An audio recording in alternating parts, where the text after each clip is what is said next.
Saludos. Les habla Carlos Alicea del Movimiento Ñin Negrón y de Radio Movimiento. Estamos llevando un programita sobre economía que esperemos ayude a romper los mitos sobre la economía de Puerto Rico. Y para ello tenemos la participación de un compañero del Frente Socialista, independentista, el economista Ismael Müller, que utiliza el análisis crítico y la economía política como herramienta fundamental para sus análisis económicos. Así que saludos, Ismael. Muchas gracias por estar aquí, por haberme invitado, y un saludo a todos los que escuchan. Gracias, Ismael. Y en la primera parte del programa pretendemos dar como una panorama general de la economía de Puerto Rico y sobre los mecanismos que utiliza los Estados Unidos para supeditar dicha economía, la economía nacional de Puerto Rico, a la economía estadounidense.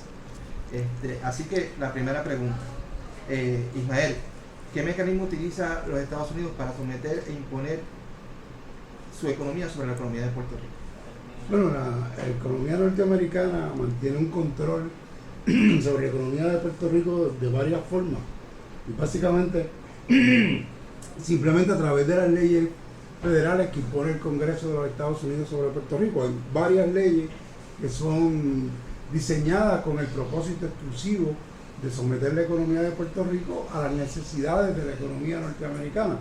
Entre ellas, quizás la más conocida y la más famosa es la famosa ley de cabotaje, que es una de las que más se ha difundido, sobre todo en los últimos años. Ha habido un movimiento en contra de mantener esa ley aplicada a Puerto Rico, porque es una ley que nos obliga a nosotros a utilizar la marina mercante norteamericana para todo nuestro comercio, que siendo un país que es una isla, pues obviamente eso incrementa los costos de transportación, aparte de que limita la capacidad del pueblo de Puerto Rico de poder tener relaciones comerciales más amplias con otros países, sobre todo con los países del Caribe, ¿no? Un barco que venga de China a Puerto Rico no puede descargar en Puerto Rico porque no puede tocar dos puertos norteamericanas de forma consecutiva, así que tiene que ir hasta Jacksonville en la Florida o hasta Texas, desembarcar allí, luego embarcar la mercancía que viene para Puerto Rico y traerla a Puerto Rico a través de un barco de bandera norteamericana, y eso pues incrementa los costos. La economía de Puerto Rico pierde, en algunos estimados, entre 500 y 600 millones de dólares como consecuencia de la ley de cabotaje, cuyo único propósito es subsidiar la marina mercante norteamericana, el costo de la economía de Puerto Rico. Pero que esa es la más conocida y la más famosa. Hay otras leyes que incluso tienen un impacto mucho más fuerte que la ley de cabotaje sobre la economía de Puerto Rico. Una de las que más daño hace a la economía de Puerto Rico es precisamente la ley de comercio interestatal, que obliga a los empresarios puertorriqueños y a las corporaciones puertorriqueñas a competir en condiciones desiguales con las corporaciones norteamericanas, ¿no? Y vemos el caso de cómo las megatiendas norteamericanas han ido desplazando a los pequeños comerciantes puertorriqueños, y la consecuencia ha sido el abandono de los cascos urbanos en Puerto Rico, ¿no? Que vemos cómo los pueblos se han convertido en verdaderos pueblos fantasmas. Los cascos urbanos de la mayoría de los centros urbanos del país pues están en unas condiciones que son realmente deplorables, y entonces vemos cómo se aglomera la gente en los centros comerciales como si fueran ganados, porque es mucho más efectivo desde el punto de vista económico para las megatiendas concentrar la población en un solo sitio, para ver con todas las consecuencias económicas que tiene eso para la población, porque antes usted podía ir a una tienda cerca, ahora tiene que montarse en un carro y viajar para llegar a un centro comercial, para entonces hacer sus compras, para entonces volver otra vez a su casa. Eso crea un montón de costos para el ciudadano. Le ahorra mucho dinero a las megatiendas, pero le aumenta el costo de transacción y de hacerse de sus cosas al ciudadano común, aparte del impacto que tiene en términos del efecto que tiene sobre los pequeños comerciantes.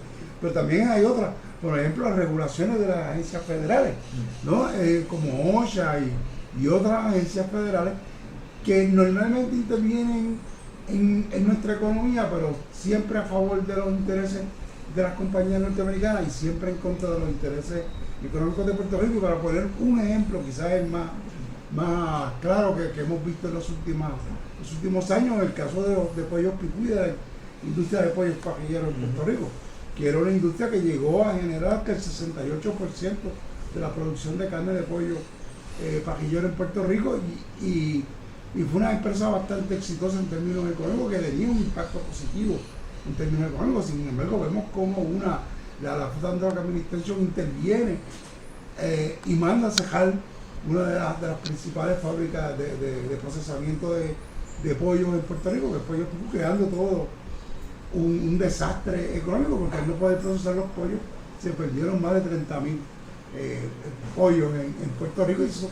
llevó a la bancarrota a la industria de pollos en Puerto Rico. Y además tenemos otras leyes adicionales, como por ejemplo las leyes federales que regulan la administración de los fondos federales en Puerto Rico, y la administración de los propios fondos que tiene el gobierno de Puerto Rico. Pero últimamente la más terrible de todas ha sido la última que hemos sufrido, que fue la designación de la Junta de Control Fiscal por parte del Congreso de los Estados Unidos, y mediante la ley promesa, que ha sido quizás en los últimos años la que más efectos devastadores ha tenido sobre la economía del país. Escuchándote, una cosa que resalta también cuando estás hablando de la concentración de la población y la concentración en centros comerciales de las megatiendas en Puerto Rico, el otro aspecto que trae con eso es el impacto ambiental sobre los recursos naturales que tiene esa visión de crecimiento económico que se impuesta sobre Puerto Rico. Pero abóndanos un poquito más sobre la Junta de Control Fiscal. Primero que nada, se plantea continuamente que Puerto Rico tiene una deuda. ¿Tú estás de acuerdo con esa afirmación? Bueno, vamos a hacer una aclaración. Puerto Rico como país no puede tener ninguna deuda soberana, porque Puerto Rico no es un país soberano. Por lo tanto, no tenemos deuda soberana. Ahora, que el gobierno territorial, que es un gobierno impuesto por el gobierno de los Estados Unidos, haya incurrido irresponsablemente en una deuda como parte de un esquema fraudulento para defraudar fondos del gobierno de Puerto Rico, incluyendo las pensiones de los empleados públicos, esa es otra historia, ¿no? Que es muy diferente. Que todo esto es responsabilidad directa del Congreso de los Estados Unidos, que en primer lugar tenía la obligación legal de supervisar las finanzas de su territorio. Pues eso es una responsabilidad incluso que el Congreso ha aceptado frente a las Naciones Unidas. Es una de las responsabilidades que tienen las metrópolis con sus territorios. Ahora que mencionas la Junta de Control Fiscal, se dice por ahí que Puerto Rico tiene una deuda. ¿Es cierto? ¿Puerto Rico tiene una deuda?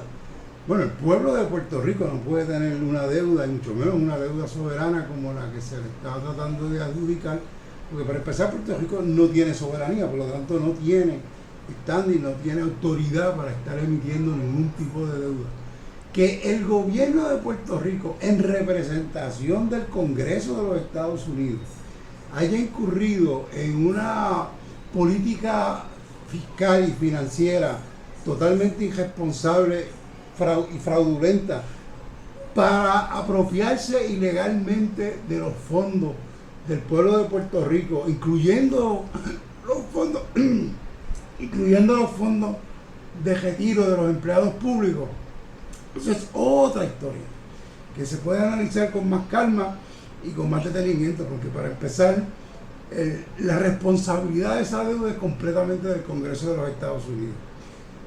Y es el Congreso de los Estados Unidos, primero, quien impone las leyes en Puerto Rico, quien ostenta la soberanía del pueblo de Puerto Rico, y por lo tanto es el único responsable de cualquier deuda que sea emitida dentro del territorio de Puerto Rico. Y además el Congreso tiene la obligación y la responsabilidad legal de supervisar las finanzas del territorio. Esa es una de sus responsabilidades. De hecho, el Comité de Recursos Naturales del Congreso, tanto en el Senado como en la Cámara, una de sus responsabilidades es precisamente supervisar la administración de todos los territorios, incluyendo Puerto Rico, de los Estados Unidos. Por lo tanto, si ha habido una actuación irresponsable e indebida de parte del gobierno de Puerto Rico, la responsabilidad total, completa y absoluta es del Congreso. De hecho, eso es precisamente la base jurídica que utiliza el Congreso para justificar la ley promesa. Está diciendo, nosotros somos los responsables pues nosotros entonces vamos a resolver el problema a través de una ley, y aprueba la ley promesa, que es la que nos impone la Junta de Control Fiscal, que dicho sea de paso, es una continuación de la misma política que precisamente nos metió en este problema de la deuda, porque la Junta lo que está haciendo es precisamente avalar y completar un esquema diseñado por la banca internacional, especialmente por la banca norteamericana, para apropiarse de los recursos del pueblo de Puerto Rico. Y eso se puede explicar con más detenimiento, pero ya requeriría abajo. Pero si te entiendo bien tu planteamiento, ellos están haciendo a nosotros pagar por medio de austeridad, de sufrimiento económico a todos los puertorriqueños por los errores y por el robo que han hecho ellos a través de sus decisiones económicas y su control económico de Puerto Rico. Sí, y de hecho cuando nosotros vemos todo el proceso a través del cual no solamente se incurrió en la deuda, sino cómo llegamos a la ley promesa, vemos que lo que se está replicando aquí es un esquema fraudulento de la banca internacional que no solamente se ha hecho en Puerto Rico, esto se ha hecho en otros sitios, incluyendo dentro de los propios Estados Unidos, cómo se ha llevado la quiebra a ciudades enteras en Estados Unidos, de la misma forma y bajo el mismo esquema que se utilizó a Puerto Rico, y también se utiliza en otros países de América Latina y el Caribe, donde se utiliza esta deuda a través de alianzas con gobiernos corruptos o con la complicidad de gobiernos corruptos que se prestan para este tipo de deuda. Y en el caso de Puerto Rico, inclusive el fraude y la intención de apropiación de los recursos de Puerto Rico se ve todavía mucho más claro que en otros casos, cuando vemos que cuando se lanza la deuda de Puerto Rico a chatarra y cuando se crean las condiciones con las cuales se llevó al gobierno de Puerto Rico a la bancarrota, era de una manera totalmente artificial. O sea, no había ninguna razón para que las casas evaluadoras devaluaran los bonos de Puerto Rico en aquel momento. La capacidad de pago del gobierno de Puerto Rico era más que suficiente para no tener necesidad de devaluar la deuda. De hecho, para que tengan una idea, el pago, el servicio de la deuda en aquel momento de Puerto Rico eran 2.300 millones de dólares. Hoy, el arreglo al que ha llegado la Junta de Control Fiscal con la juez Taylor Swain en la Corte Federal, bajo la ley promesa, o el capítulo de la ley promesa, nos pondría a pagar más de 3.800 millones de dólares, casi el doble. Entonces, me quiere decir que a nosotros nos devaluaron, nos declararon en quiebra y que no teníamos capacidad de pago, porque no podíamos pagar 2.000 millones, pero ahora, después de un huracán, después de todo lo que ha pasado, con una economía todavía mucho más débil y en peores condiciones, podemos pagar el doble, y que eso sí es razonable. O sea, si las personas no ven la intención de la banca internacional de repetir este esquema, de crear una crisis donde no la hay, financiera, para utilizar eso como excusa para luego imponer medidas de austeridad que terminan con lo que estamos viendo. Por ejemplo, una de las condiciones que se nos imponen es terminar de privatizar la Autoridad de Energía Eléctrica, y vemos el caso de Luma, vemos lo que está pasando. Compañías norteamericanas están llegando a Puerto Rico a saquear el país, aprovechándose precisamente de la ley promesa y de todas las condiciones que crea la Junta de Control Fiscal. Pues claramente nos presenta que todo este debate económico es a causa de la colonia. ¿Cómo sería esto distinto si fuéramos una nación independiente y soberana? Bueno, hay que aclarar que hay naciones que son independientes y soberanas y que caen en situaciones muy parecidas a la que tiene Puerto Rico. Y eso se debe precisamente al tipo de gobierno que tienen muchos países, sobre todo los países pobres, gobiernos que están asociados a los intereses, a los grandes intereses financieros internacionales. La forma en que un país independiente y soberano, porque también hay países que son independientes y soberanos y han logrado evitar caer en ese tipo de situaciones, ha sido mediante buscar formas de financiamiento alternativos internos y externos que no requieran este tipo de condiciones onerosas que impone la banca internacional y que no sean utilizados de forma irresponsable, más como un método para endeudar el país y facilitar la extracción de riqueza del país, sí, como una forma de inversión en el desarrollo interno del país. Así que en ese sentido, no solamente que nosotros necesitamos la soberanía y necesitamos la independencia como un país, pero con eso no es suficiente. También tenemos que tener un plan de desarrollo económico que responda a la realidad del pueblo de Puerto Rico y no a la realidad o las necesidades particulares de la banca internacional o de las empresas norteamericanas. Y entonces, como Puerto Rico siendo parte del Caribe, ese plan de desarrollo económico que tú visualizas, que debemos aspirar, qué factor, qué influencia, qué necesidad tenemos de que esa visión de desarrollo económico esté integrada con el Caribe? Bueno, en este momento tenemos que ver que la situación del Caribe es bastante compleja. Sin embargo, específicamente en el área del Caribe, es donde en América Latina se han dado pasos más concretos y en la dirección de tratar de lograr una integración precisamente como una forma de defensa frente a estos grandes intereses internacionales. Y recientemente vimos la reunión de los países del ALBA en La Habana, Cuba, donde una de las cosas que precisamente se discutió era formas de financiamiento, cómo se podía financiar el desarrollo económico de los países del Caribe y cómo podíamos, entre todos los países, buscar la forma de financiar el desarrollo económico. Y dos puntos que son importantes. Primero, buscar formas de financiamiento que no dependan de estos buitres de las finanzas internacionales, y en segundo lugar, que esos fondos de financiamiento no sean para la corrupción o para mantener gobiernos corruptos, como en el caso de Puerto Rico y en otros países del Caribe también, y otras colonias del Caribe también. Dicho sea de paso, nosotros somos la única colonia del Caribe, sino que sean fondos que sean utilizados para el desarrollo de las economías de los pueblos del Caribe. Excelente, excelente. Pues yo creo que tus planteamientos, lo que nos acabas de presentar, desconstruye esta idea de la deuda que supuestamente tiene Puerto Rico, que no lo es. Entonces ahora que me gustaría hacerte una pregunta con respecto a otro mito que yo creo que se disemina constantemente, inclusive por compañeros y compañeras independentistas, y es la idea esta de que Puerto Rico es dependiente de los Estados Unidos. ¿Qué tú opinas sobre eso? ¿Cuál es tu planteamiento con respecto a eso?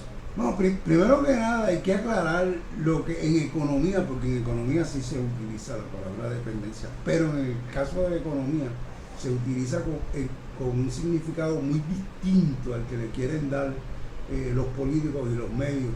O sea, cuando nosotros decimos que hay economías que son dependientes, no es que somos dependientes en el sentido de que Estados Unidos nos mantiene o que nuestra economía prospera o se mantiene gracias a la relación con los Estados Unidos.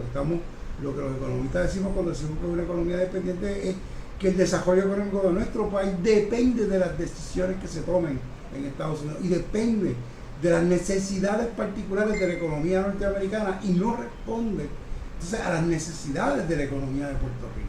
Entonces nuestra economía se ha convertido en una fuente de riqueza y de mano de obra barata y de recursos naturales baratos para sustentar la economía norteamericana. Y realmente, cuando uno observa la historia de los pueblos, la historia de la economía internacional y del mercado internacional, lo que vemos es que es al revés.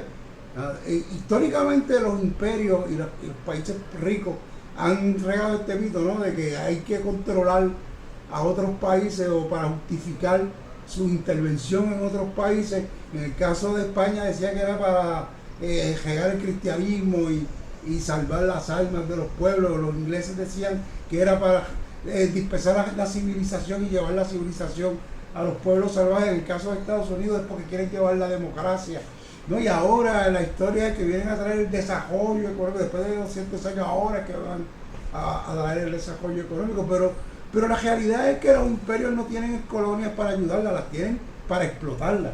Y de hecho estos países son ricos y son poderosos precisamente porque tienen colonias. Así que la realidad histórica no es que las colonias dependemos económicamente de los imperios, al revés, los imperios dependen de sus colonias, por eso es que las tienen. No, ningún país invade otro y somete a otro país para ayudarlo, es para explotarlo. Y cuando uno ve cómo funciona la economía mundial y los mecanismos a través de los cuales se da el comercio internacional, vemos cómo estos países ricos tienen colonia o neocolonia, porque no necesariamente tiene que ser una colonia. Hay muchos países que aún siendo soberanos e independientes están bajo condiciones parecidas a las que tenemos nosotros de control por parte de estos países, sobre todo aquí en América Latina, en el Caribe y en África.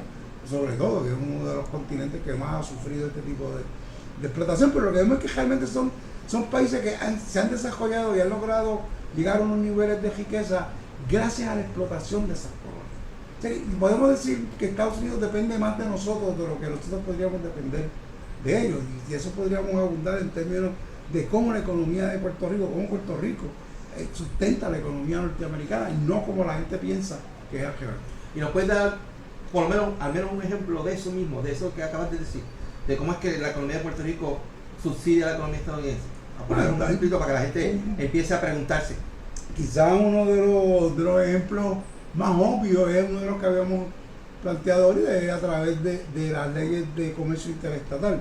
¿Cómo nosotros subsidiamos? Bueno, a las megatiendas norteamericanas desplazar a los pequeños comerciantes puertorriqueños, eso significa que el gasto, el consumo mayoritario de Puerto Rico se invierte o se da en compañías que son extranjeras. Y eso tiene varias implicaciones. En primer lugar, porque estas compañías nos venden a nosotros a precios incluso más altos que los que venden en Estados Unidos. Pero en un país donde los sueldos son menos de la mitad que en Estados Unidos. O sea, nos estamos pagando productos del primer mundo con salarios del tercer mundo. O sea, no tiene mucho sentido eso. Es una de las formas en que estamos subsidiando la economía norteamericana, pero más todavía, porque esas ganancias que se hubiesen podido quedar en Puerto Rico, en los comerciantes puertorriqueños, en los pequeños comerciantes y la economía local, se convierten en ganancias que son repatriadas a los Estados Unidos.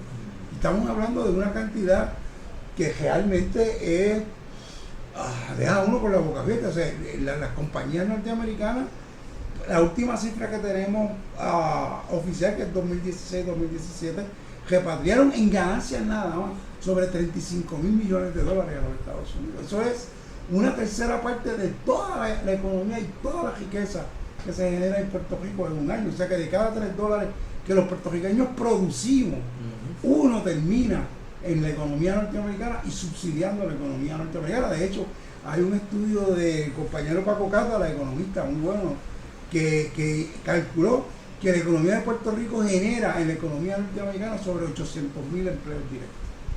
Wow, 800,000 empleos directos allá. Y otra forma de subsidio podría ser también que debido a la continua recesión económica que existe en Puerto Rico, muchos de nuestros mejores cuadros preparados, educados profesionalmente, se ven forzados a migrar económicamente a Estados Unidos. Bueno, la fuga de cerebro o la piratería de cerebro, que es como se le conoce internacionalmente, pues obviamente Puerto Rico la está sufriendo y de una manera que es incluso peor que en muchos otros países, no solamente Puerto Rico, en muchos otros países que están sufriendo esta situación, en la cual sus mejores profesionales se ven obligados a emigrar a Estados Unidos. Y de hecho uno de los beneficios que tiene la economía norteamericana en toda esta crisis que está sufriendo el pueblo de Puerto Rico es que estamos perdiendo nuestros mejores profesionales que se están yendo a desarrollar la economía norteamericana, mientras nuestra economía pues se ve limitada por esa pérdida. Uno de los mejores cirujanos, ingenieros, científicos norteamericanos son puertorriqueños, que en vez de estar aquí aportando el desarrollo de la tecnología puertorriqueña, se ven obligados a hacerlo en Estados Unidos. Eso es lo que se llama la piratería del cerebro, y eso tiene un impacto sumamente fuerte en el desarrollo de la economía de Puerto Rico. Y otro mito que he escuchado por ahí, por ejemplo, con respecto a la cantidad de ayudas federales, y yo creo que empezaste a hablar sobre eso con la representación de los 34,000 millones de dólares que salen de la economía de Puerto Rico hacia Estados Unidos, es sobre que, sosteniendo el argumento de esa dependencia, que la población de Puerto Rico depende de los fondos federales, y viene a la mente, por ejemplo, los fondos del PAN. Desde el punto de vista económico, los gastos que se hacen en ese renglón, ¿también subsidian la agricultura estadounidense? Bueno, en el caso del PAN, obviamente uno de los fondos que se reciben del PAN, lo que llamamos los cupones, vienen precisamente del Departamento de Agricultura Federal y son parte de los fondos que se utilizan para subsidiar la agricultura norteamericana, que dicho sea de paso, es una de las agriculturas más subsidiadas a nivel mundial. Y una de las cosas que pretenden estos fondos del Departamento de Agricultura Federal es poder garantizar que los excedentes de producción agrícola en Estados Unidos se puedan vender en Puerto Rico a través del subsidio de los fondos federales. Pero hay que aclarar una cosa, que ese dinero que nosotros recibimos de fondos federales que viene para subsidiar la compra de alimentos norteamericanos y apoyar la agricultura norteamericana, no son fondos que salen de los contribuyentes norteamericanos, no son fondos que salen directamente del Congreso de Estados Unidos, sino que son fondos que el Congreso recibe de Puerto Rico. Y el Congreso de Estados Unidos tiene un mecanismo a través del cual recupera todo o incluso en algunas ocasiones más de lo que invierte en fondos federales en Puerto Rico, que podemos hablar si les interesa más sobre ese aspecto, ¿no? Que es cómo el Congreso recupera todo ese dinero. Y de hecho, lo que nosotros estamos recibiendo en fondos federales y en ayudas federales realmente no es más que fondos de Puerto Rico que son reciclados a través del Congreso de los Estados Unidos, del gobierno federal, y luego entonces devueltos a Puerto Rico. ¿Pero entonces no son ayudas nada? No, en términos de algo no son ayudas, en términos del individuo que las recibe sí son ayudas. Okay. Pero son ayudas que recibe del gobierno. Y lo mismo da sea el gobierno federal que el gobierno de Puerto Rico, porque es el mismo gobierno. Y los fondos salen del mismo sitio, salen de los contribuyentes puertorriqueños. Y hay un mecanismo a través del cual Estados Unidos recupera todos esos fondos que invierte en Puerto Rico. Pero en el caso específico de los fondos federales, la cantidad real de fondos federales en Puerto Rico, que son recurrentes, son poco más de 4.000 millones de dólares al año.